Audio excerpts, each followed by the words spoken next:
Barang siapa yang sholat malam dengan 10 ayat saja, maka tidak ditulis sebagai orang yang lalai. Artinya dia setelah itu dia akan menjadi orang yang sibuk dengan hal-hal yang positif.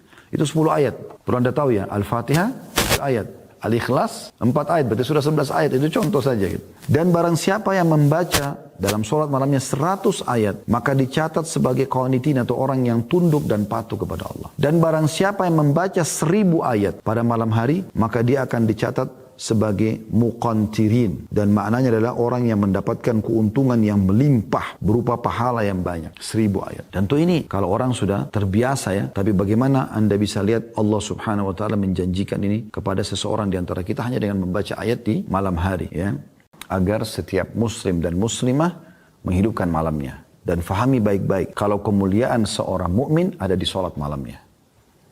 Apapun yang kita inginkan kita bisa dapatkan di sholat malam itu. Kayak misalnya kita ingin dipenuhi hajat kita, berdoa kepada Allah Subhanahu Wa Taala, bisa. Atau ya, kita ingin diselesaikan permasalahan yang sedang kita hadapi, juga bisa. Ya. Atau kita ingin menambah derajat kita di surga supaya lebih tinggi derajatnya, juga bisa. Gitu.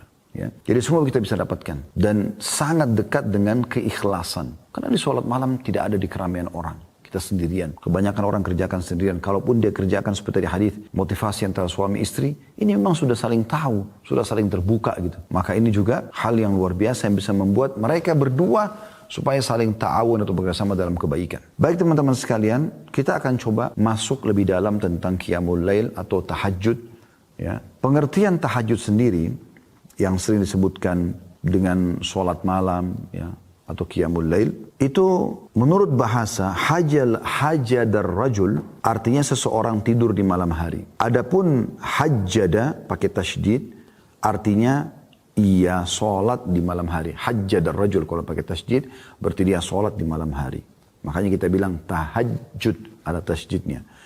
Adapun al-mutahajjid, ya, artinya orang yang berdiri di malam hari, bangun dari tidurnya untuk sholat malam. Nah, makanya tahajud itu dibahasakan orang yang tidur lalu bangun sholat malam. Ya. Kalau qiyamul lail berarti sudah bangun untuk sholat langsung. Jadi tahajud itu lebih pekah lagi kalau digunakan bahasa ini. Hukum tahajud sendiri sunnah muakkadah, sunnah yang sangat ditekankan, bukan wajib. Tapi sunnah. Cuma memang sangat ditekankan. Dan perlu kami ingatkan kembali teman-teman sekalian, banyak di antara muslimin selalu berdalih. Mereka mengatakan itu kan cuma sunnah. Maka mereka bersembunyi di bahasa ini ya, supaya mereka tidak mengerjakannya. Akhi dan ukhti, sholat tahajud, sholat duha, sholat qabliyah, sholat ba'diyah, ya, sholat wudu, sholat taubat, sholat istikharah. Ini semua sholat tasbih, sholat sunnah. Tapi juga dianjurkan. Dan ini adalah manfaatnya besar sekali. Karena kata Nabi SAW, dia akan bisa membantu kalau ada sholat wajib kita yang kurang pada hari kiamat. Sebagaimana dalam hadis sahih, kata Nabi SAW, awal amal dihisab hari kiamat bagi seseorang adalah sholatnya. Kalau sholatnya baik, maka beruntunglah dia. Ya. Dalam riwayat lain akan membantu amal-amal yang lain, dan kalau kurang atau rusak, maka rugilah dia. Dalam riwayat lain akan mengganggu amal-amal yang lain. Lalu kata Nabi SAW adalah, dalam riwayat lain ditambahkan juga, kalau seandainya amal sholat wajibnya ada yang kurang, Allah Subhanahu wa ta'ala berfirman kepada para malaikat, ya, lihat sholat-sholat sunnahnya. Kalau ada, sempurnakan sholat wajibnya. Sempurnakan sholat wajibnya. Jadi dia berfungsi untuk membantu sholat wajib. Sebagaimana juga kata Nabi SAW, itu berlaku pada semua amal. Maksudnya puasa sunnah, Senin, Kamis, Ayyamul Bid, membantu sholat puasa Ramadan kalau ada yang kurang. Sedekah yang kita keluarkan bisa membantu zakat, ya, umrah bisa membantu haji. Selain daripada itu juga ada hadis yang lain yang mulia sekali. Kata Nabi SAW, Allah SWT berfirman, La yazalu abdun yataqarrabu ilai bin nawafil hatta uhibbu. Seorang hamba terus dekatkan diri kepadaku dengan amal-amal sunnah. Kalau amal wajib sudah bukan pilihan. Amal sunnah ini memang pilihan. Tapi kalau seorang hamba, kata Allah SWT, terus mendekatkan diri kepadaku dengan amal-amal sunnah, hatta uhibbu. Sampai akhirnya aku mencintainya. Fa'iza ahbabtu kuntu lahu sam'un yabsuru yalladhi yasma'u bihi. Kalau aku sudah mencintai dia, aku akan menjadi pendengaran yang digunakan untuk mendengar. Maksudnya aku akan kontrol pendengaran dia. Sehingga tidak dengar kecuali yang baik saja gitu.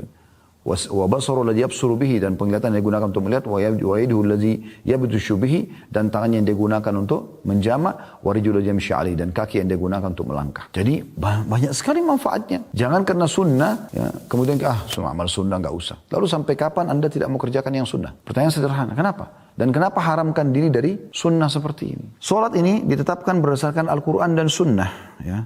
Dan juga ijma' ulama berdalil dari firman Allah SWT dalam surah Furqan ayat 64. A'udzubillahi minasyaitonir rajim. Ini Allah memuji hamba-hambanya yang suka salat malam. Walladzina yabituna li rabbihim sujjadan wa qiyama. Termasuk hamba-hamba Allah ibadur rahman, hamba Allah yang maha pengasih, Allah yang maha pengasih, hamba-hamba pilihannya, itu kan? Itu adalah orang-orang yang melalui malam hari dengan bertahajud dan berdiri untuk Rabb mereka. Bertahajud dan berdiri untuk Rabb mereka. Kemudian juga Allah memuji orang-orang yang sholat malam.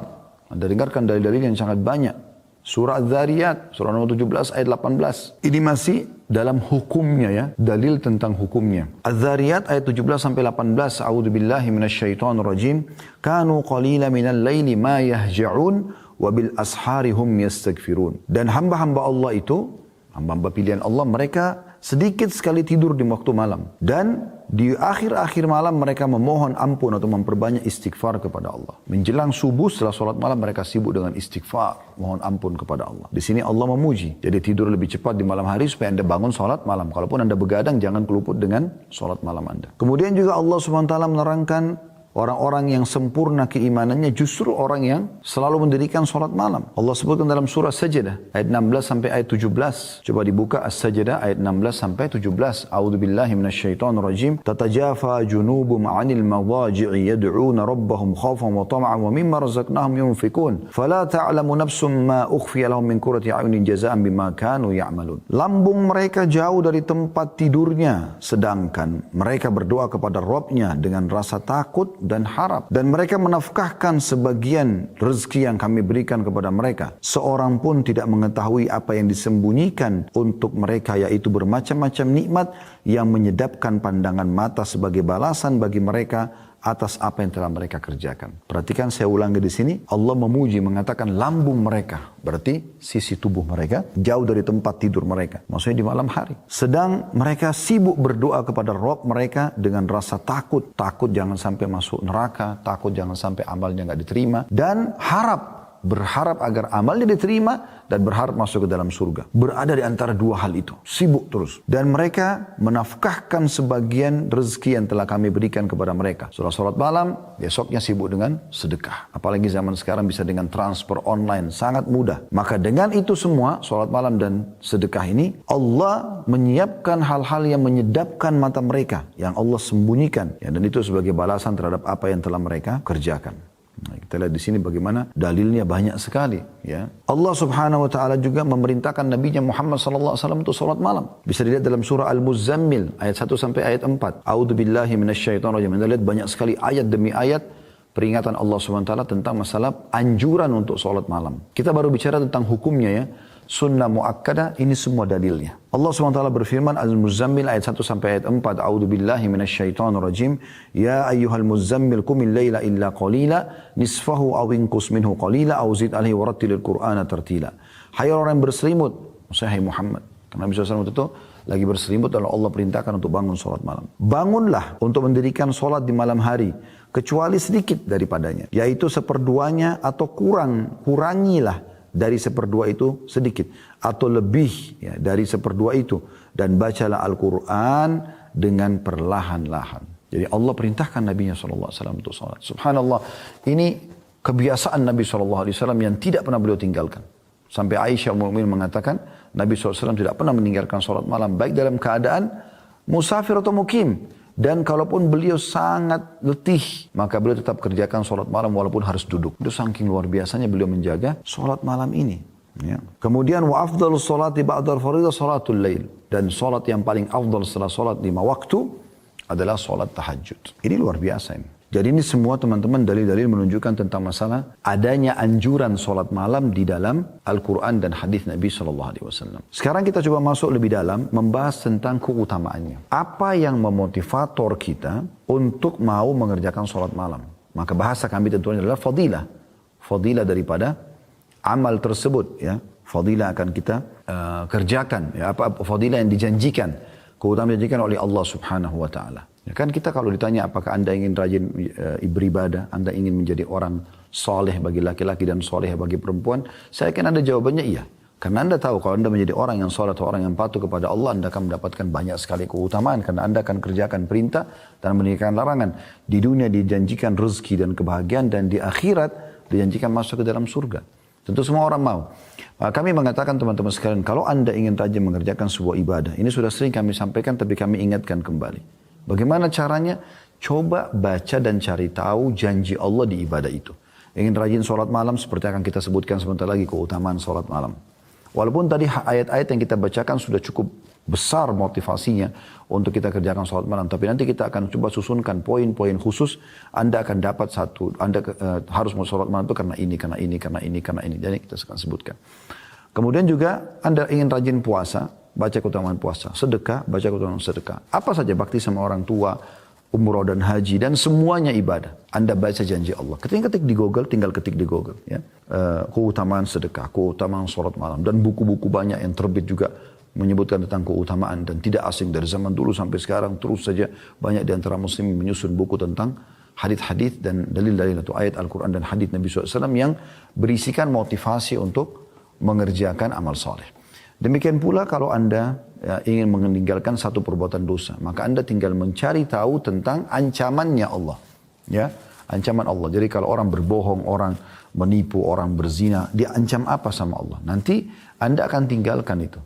Sebagaimana tadi kalau Anda baca motivasi untuk ibadah, Anda akan rajin sekali untuk mengerjakan ibadah tersebut. Baik, kita akan masuk ke keutamaan yang pertama ya, daripada sholat malam itu sendiri. Kalau ini tanda hamba yang bersyukur. Karena ini dicontohkan oleh Nabi SAW. Tanda syukur kita kepada Allah, kita kerjakan sholat malam. Sebagaimana kita tahu orang kalau bersyukur pasti akan ditambahkan nikmat oleh Allah Subhanahu wa taala. Jangan teman-teman sekalian kita sholat malam justru hanya kalau ada masalah. Kan banyak orang begitu ya. Kapan dia sholat tahajud? Kalau penyakitnya nggak sembuh. Kalau utangnya lagi melilit. Kalau ada lagi masalah rumah tangganya. Kalau ada lagi masalah sama orang. Difitnah orang. Dan segala macam. Baru dia sholat malam. Seakan-akan sholat malam itu hanya tempat pelarian untuk menyelesaikan hajat. Walaupun itu tidak disalahkan. Kalau lagi ada masalah Anda sholat malam. Karena memang sholat malam, sebagaimana kita sebutkan, ya itu adalah waktu mustajab doa. Namun teman-teman, kita lebih diprioritaskan sholat malam bukan karena ada hajat, tapi karena ingin bersyukur kepada Allah. Nikmat Allah terlalu banyak. Coba teman-teman buka mata kita, ikutkan dengan buka hati nurani kita dan buka pikiran kita. Coba duduk sejenak di sekarang tempat Anda duduk ini. Perhatikan di sekitar Anda sekarang. Coba Anda sekarang ikuti pengajian ini, lihat di sekitar Anda. Yang sedang depan Anda meja, kursi, mungkin ada yang sedang di ruangan AC, Anda gunakan fasilitas komputer, dengarkan ceramah ini misalnya, atau handphone yang Anda pegang. Mungkin di dekat Anda, di meja Anda ada minuman, ada snack, makanan sambil dengar pengajian. Ya. Pakaian yang Anda pakai, anggota tubuh Anda yang masih sempurna, jari-jari bisa digerakkan, mata masih bisa melihat, telinga masih bisa mendengar, mulut masih bisa mengucap, ya. Kemudian kaki Anda, anggota tubuh Anda masih berfungsi baik, oksigen yang bisa dihirup oleh hidung, mata yang masih bisa menangkap cahaya sehingga bisa terpantul untuk kita lihat sekarang apa yang ada di depan kita. Telinga kita masih normal, masih bisa mendengarkan ya intonasi suara dan seterusnya. Ini aja teman-teman sudah luar biasa nikmat Allah. Luar biasa. Dan ini semua Allah kasih gratis. Makanya Allah berfirman dalam salah satu ayat dalam Al-Quran, A'udzubillahi minasyaitonirrajim, wa in ta'uddu ni'matallahi la tuhsuha. Kalau kalian mau coba-coba hitung nikmat Allah, kalian tidak akan mampu. Tidak akan mampu sama sekali. Berapa banyak orang teman-teman sekalian yang matanya sudah buta. Dia berharap bisa melihat langit ini, bumi ini. Anda dari lahir sampai sekarang, umur 20, 30, 40, 50 tahun, 60 tahun masih bisa gunakan mata Anda melihat. Tiap hari kita buka mata sudah bisa lihat semua. Warna-warni, ya, pemandangan, segala macam hal. Ini nikmat yang tidak bisa dihitung. Berapa banyak orang yang tuli berharap bisa mendengarkan apa yang sedang orang ucapkan depan mata dia. Orang teriak-teriak pun tidak bisa dia dengar. Anda bisa dengar apa yang orang ucapkan. Dari pujian Anda bersyukur. Dari ancaman pun Anda berhati-hati akhirnya. Berapa banyak orang yang bisu, tidak bisa ngomong. Mereka sulit untuk mengungkapkan kata-kata. Bukankah kita Alhamdulillah, Masya Allah, bisa mengucapkan kata-kata sesuka kita? Tinggal kita kontrol ucapkan yang baik dan jangan ucapkan yang buruk. Saya subhanallah tadi sebelum pengajian duduk sebentar duduk di atas meja. Sambil melihat di sekitar. Saya tidak tahu ada poin yang akan saya singgung di bahasan ini. Tapi saya tiba-tiba merenung gitu. bisa duduk, makan apa yang kita mau makan, minum yang kita mau minum, bisa ngobrol, bisa melihat, bisa mendengar. Nikmat Allah luar biasa gitu. Luar biasa. Dan memang nikmat ini jauh lebih banyak Allah berikan kepada hamba daripada cobaan. Cobaan datang sedikit sekali dalam hidup kita. Coba pertemukan teman-teman antara nikmat Allah yang melimpah dengan cobaan yang datang kepada hidup. Anda akan temukan ini jomplang sekali antara langit dan bumi. Nikmat banyak sekali, cobaan sedikit sekali. Kita 1 tahun 365 hari nggak pernah sakit, ya, sehat. Tiba-tiba kita sakit, tahun depan seminggu, demam, flu. Mungkin Anda 40 tahun, 50 tahun selalu merasakan nikmat. Sekali Allah coba ujian dengan mungkin beberapa kali Anda sedikit lapar. Maka cobaan itu sedikit hanya untuk melihat hamba ini diuji. Terima nggak sih? Sebagaimana kalau nikmat saya berikan, maka mereka terima nggak kalau cobaan saya kasih? Jadi ini poin pertama, kenapa kita sholat malam? Agar kita bersyukur kepada Allah. Dan dengan bersyukur berarti nikmat akan ditambah. Indah sekali itu teman-teman sekalian di malam hari yang hening. Ya. Anda bangun, coba zikir kepada Allah subhanahu wa ta'ala. Renungi ini baik-baik. Anda bangun, Anda renungi. Anda bangun malam, Anda tenangkan diri, zikir kepada Allah subhanahu wa ta'ala. Baca doa. Kami pernah ajarkan dan kami ingatkan kembali. Kata Nabi SAW, siapa yang terbangun di tengah malam lalu dia membaca La ilaha illallah wahdahu la syarikalah lahul mulku wa lahul hamdu wa huwa ala kulli syai'in qadir. Subhanallah walhamdulillah wa la ilaha illallah Allahu akbar wa la haula wa la quwata illa billahil aliyil azim. Allahumma gfirli. Anda kalau baca ini, kata Nabi SAW, maka Allah akan mengampuni dosa-dosanya yang telah lalu. Ngantuk sedikit, baik Anda lawan, Anda coba bangun kamar mandi, Anda cuci tangan dulu 3 kali sunnahnya Nabi SAW, lalu Anda wudu. Doa tadi itu, kalau Anda baca juga dalam riwayat lain dikatakan, siapa yang membaca zikir pada saat bangun tidur, maka akan diijabah kalau dia berdoa dan akan diterima kalau dia sholat. La ilallah wahdahu la syarika lahul mulku wa lahul hamdu wa huwa ala kulli syai'in qadir. Subhanallah alhamdulillah wa la ilaha illallah Allahu akbar wa la haula wa la quwata illa billahil aliyil azim. Allahumma gfirli.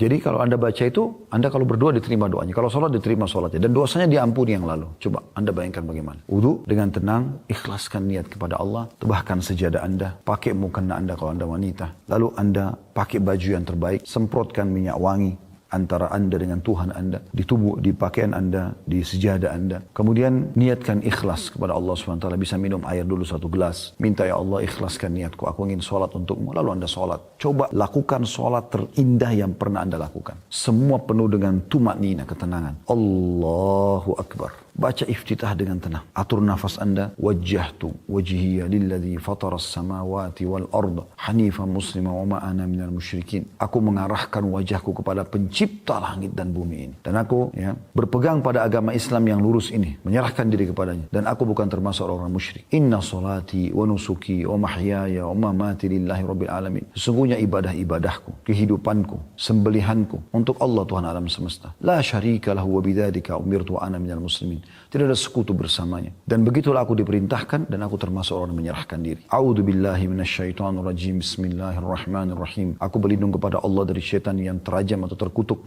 ya, dengan menyebut nama Allah yang maha pengasih lagi maha penyayang. Alhamdulillahi rabbil alamin. Segala puji dan puja bagi Allah Tuhan alam semesta. Ar-Rahmanir-Rahim.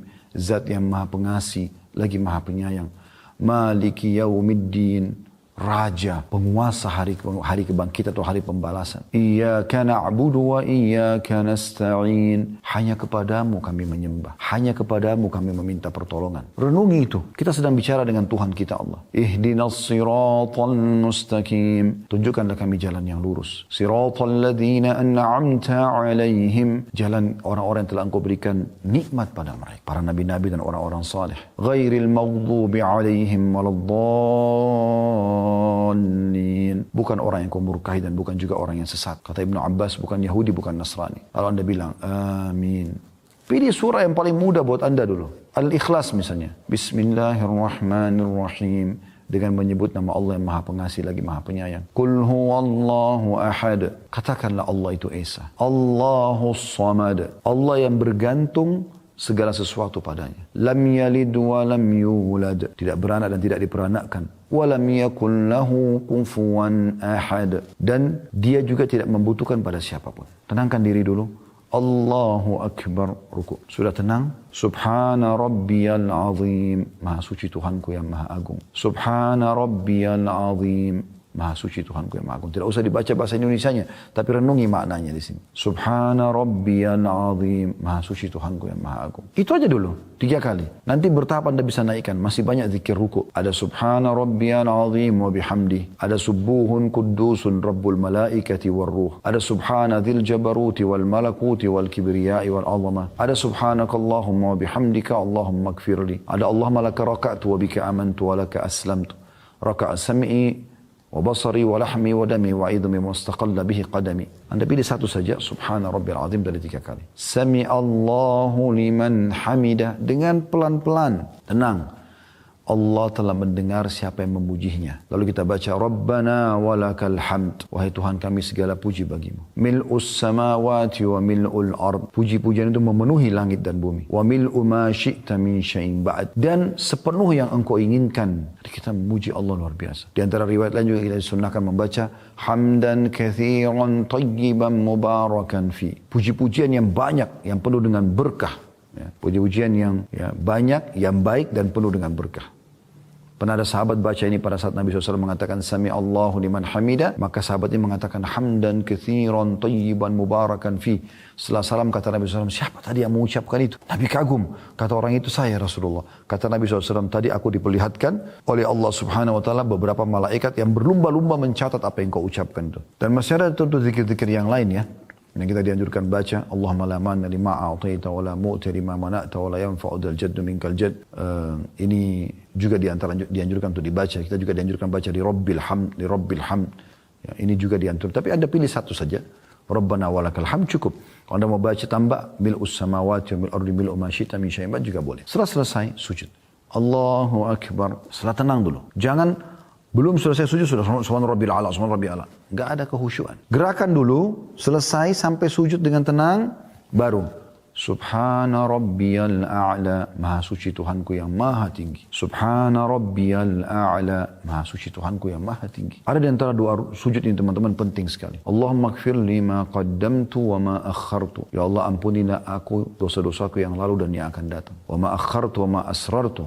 Allahumma ighfir li ma qaddamtu wa ma akhartu. Ya Allah ampuni dosa-dosa yang dulu aku kerjakan dan mungkin yang aku kerjakan akan datang. Wa ma a'lantu wa ma asrartu, dan apa yang aku terang-terangi lakukan dan juga sembunyi-sembunyi. Wa ma asraftu, dan apa yang aku berlebihan. Wa ma anta alamu bihi minni, dan engkau lebih mengerti daripada aku. Kemudian juga ada doa yang kita anjurkan baca. Kalau Anda bisa hafal tentunya bagus ini ya. Allahumma inni a'udzu biridhaka min sakhatik. Ya Allah aku berharap dengan ridhamu agar diselamatkan dari semua murkamu. Allahumma inni a'udzubika biridhaka min sakhatik wa bi mu'afatika min 'uqubatik, dan dari maafmu dari hukumanmu. Fabika minka la uhsi thana'an 'alaika anta kama athnaita 'ala nafsik, dan aku memujimu ya. Maaf masih ada lagi ya. Allahumma inni a'udzu biridhaka min sakhatik wa bi mu'afatika min 'uqubatik. Ya betul itu. Fabika minka la uhsi thana'an 'alaika anta kama athnaita 'ala nafsik, dan aku menyebut puji-pujian ini yang mungkin ya yang lebih pantas engkau lah ya Allah yang menilainya. Sebagaimana engkau memuji dirimu gitu. Anda cuma mampu 2 rakaat dulu, enggak masalah. Bertahap nanti, pelan-pelan, mungkin sudah seminggu Anda lakukan konsisten, 2 rakaat saja, Anda meningkat 4 rakaat. Sudah konsisten, Anda meningkat 6 rakaat. Setelah itu 8 rakaat. Kemudian setelah itu Anda coba tambah witir dengan 1. Sudah bagus konsisten, witirnya 3, jadi hanya lengkap 11. Setelah itu Anda tinggal komitmen saja. Konsisten menjaga istiqamah sampai Anda wafat. Nanti kalau Anda mau lebih berjuang berjalan waktu, biasanya Allah kasih kita kemudahan-kemudahan ya. Nah, nanti kalau sudah sering Anda kerjakan, Anda akan mulai terfikir untuk menambah jumlah ayat. Mungkin tadinya Anda cuma baca 10 ayat saja, sekarang Anda bisa menambah jadi 100 ayat, bahkan bisa sampai 1000 ayat, tergantung daripada kemudahan yang telah Allah SWT mudahkan. Jadi ini memang indah sekali sholat malam itu. Kita masuk yang kedua keutamanya teman-teman. Sholat malam merupakan penyebab kita masuk ke dalam surga. Yang ketiga, sholat malam termasuk ya sebabnya seseorang ditinggikan derajatnya. Tadi kan untuk masuk ke dalam surga. Maka dengan sholat malam juga, kalau Anda rutin lakukan, Anda akan mendapatkan tambahan fasilitas di surga. Sesuai dengan hadis yang diriwayatkan oleh Abu Malik Al-Asy'ari radhiyallahu anhu bahwasanya Rasulullah SAW bersabda, "Inna fil jannati ghurafan yura zahiruha min batiniha wa batinuha min zahiriha 'adda Allah ta'ala liman at'ama at-ta'am wa alana al-kalam wa taba'a as-siyam wa afsha as-salam wa shalla bil-laili wan nasu niyam." Sesungguhnya di surga itu ada kamar-kamar, ada istana-istana yang bagian luarnya dapat dilihat dari dalamnya dan bagian dalamnya dapat dilihat dari luar, transparan. Indah sekali. Istana-istana itu disediakan oleh Allah Ta'ala untuk orang-orang yang pertama, suka memberi makan. Traktir orang. Selalu berbagi makan, kasih makan orang. Yang kedua, berkata-kata yang lembut, sopan, santun, walaupun orang sudah teriak-teriak depan dia, dia tetap biasa saja. Yang ketiga, mengikuti puasa, maksudnya dari puasa ke puasa. Rutin mengerjakan puasa. Ya, tidak bicara wajib lagi, ini sunnah-sunnah semua ini. Kalau wajib sudah pasti dikerjakan. Gitu. Yang keempat, menebarkan salam, suka mengucapkan salam. Jadi kalau telepon, kalau WA, ketemu, selalu salam. Dan usahakan lengkap. Assalamualaikum warahmatullahi wabarakatuh. Ya. Karena Assalamualaikum 10 pahala, warahmatullah 10 dan wabarakatuh 10 sebagaimana didaskan dalam hadis Nabi SAW. Dan yang kelima saksi bahasan kita adalah dan sholat di malam hari ketika manusia sedang tidur. Nah, dengan itu kita akan mendapatkan tadi istana tambahan di surga. Hadis ini riwayat Ahmad jilid 5 halaman 343 dan Ibnu Hibban juga menyebutkan di Mawarid, di kitab Mawaridnya nomor 641. Yang keempat adalah orang yang mengerjakan sholat malam teman-teman dikategorikan orang yang muhsin. Maksudnya orang muhsin ini orang yang baik di pandangan Allah subhanahu wa ta'ala. Allah subhanahu wa ta'ala menyebutkan tentang sifat orang-orang yang berbuat baik atau muhsin ini di dalam Al-Quran, di dalam surah Az-Zariyat ayat 17-18. Tadi sudah kita bacakan tapi saya ingatkan kembali. A'udzu billahi minasyaitonir kanu qalilan minal laili ma yahja'un bil ashari hum yastaghfirun. Orang-orang yang muhsin, orang yang baik di pandangan Allah subhanahu wa ta'ala adalah orang yang mereka sedikit sekali pada malam hari mereka tidur dan mereka di waktu sahur memperbanyak istighfar, maksudnya sholat malam di sini. Poin yang keenam ini teman-teman sekalian, sholat malam merupakan penyebab pembersihan dosa dan sekaligus tradisi daripada orang-orang saleh sebelum kita. Disebutkan dalam hadis Nabi SAW dan hadis ini diriwayatkan Tirmidzi dalam kitab Ad-Da'awat di nomor 3549 Al-Hakim jilid 1 halaman 308 ya, dan hadis ini disahihkan oleh Syaribani dalam Sahih Sunan Tirmidzi jilid 2 halaman 178 yang berbunyi kata Nabi SAW, "Alaikum bi qiyamul lail fa innahu da'bus salihin fa innahu da'bus salihin qablakum." Selalulah jaga salat malam karena itu tradisi atau kebiasaan orang-orang saleh sebelum kalian. Wa huwa qurbatun ila rabbikum, dan dia terhitung ya pendekatan diri kepada Tuhan kalian Allah. Wa mukaffirun lis-sayyi'at, dan dia membersihkan dosa-dosa. Wa manhatun lil atham, dan juga mencegah perbuatan-perbuatan dosa. Saksi bahasan kita dari 4 keutamaan ini ya, adalah yang ketiga, pembersihan terhadap dosa-dosa. Jadi yang pertama itu kebiasaan orang-orang saleh sebelum kita. Yang kedua, pendekatan diri kepada Allah SWT. Yang ketiga, pembersihan dosa. Yang keempat adalah mencegah dari perbuatan dosa. Artinya orang kalau mendirikan sholat malam diharapkan nanti dia tidak akan melakukan insya Allah dosa-dosa setelah itu. Ya. Akan ada tameng dia. Jadi sulit kali ketemu antara orang yang buat dosa dengan sholat malam. Seperti itulah kurang lebih. Selanjutnya, yang keenam adalah dia sholat yang paling afdol setelah sholat fardu 5 waktu.